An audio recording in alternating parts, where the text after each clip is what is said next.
Bonjour à tous. Alors ce matin, Rémi, vous nous parlez déjà d'une révolution numérique qui pourrait nous permettre demain de nous passer des banques ou bien d'acheter une maison sans notaire, bref, de faire sans ces intermédiaires. Cette énorme révolution qui pourrait bouleverser nos vies porte un nom, la blockchain.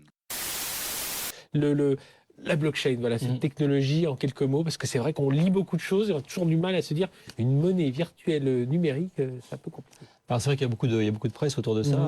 Alors la blockchain, en fait, c'est la technologie qui est derrière le Bitcoin, hein. Donc c'est pas une monnaie, hein, en tant que telle. C'est un grand livre comptable qui est distribué auprès de tout le monde sur le réseau Internet. En pratique, c'est comme si chacun avait son porte-monnaie sur Internet, hein, avait le registre de ses transactions de son porte-monnaie sur Internet, et que chaque transaction qui est effectuée entre différents particuliers, par exemple, se réplique, hein, sur le livre de chacun. Donc, c'est que comme c'est une technologie démilitarisée qui n'appartient à personne, eh bien les gens peuvent se mettre autour de la table. C'est un peu comme Google, Facebook et d'autres grosses entreprises qui arrivent à collaborer autour de Linux. Eh bien là, on peut collaborer autour de la blockchain et créer une source en fait d'informations que chacun peut utiliser sans que personne ne possède toute l'information.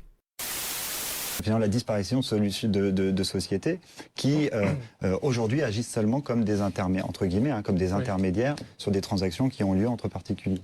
Oui, c'est une plateforme, c'est comme Blablacar, c'est pas Blablacar qui transporte les gens, ni Uber qui transporte les gens, c'est l'algorithme qui fait qu'on met en contact des gens qui veulent voyager avec des gens qui ont et les vécu. algorithmes régissent finalement toutes ces transactions.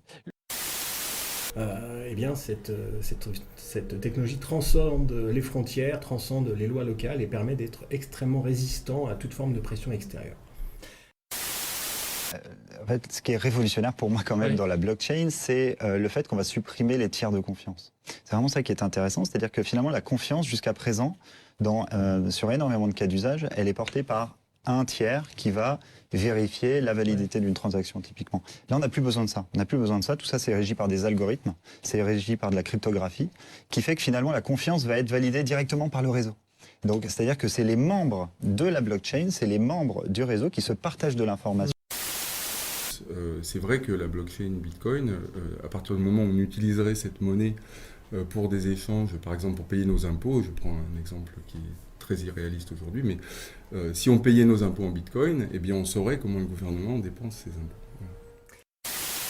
C'est ça, en fait, si on prend les 4 grands critères de sécurité que sont disponibilité, intégrité, confidentialité et traçabilité, c'est les 4 grands critères qu'on a l'habitude d'utiliser en sécurité.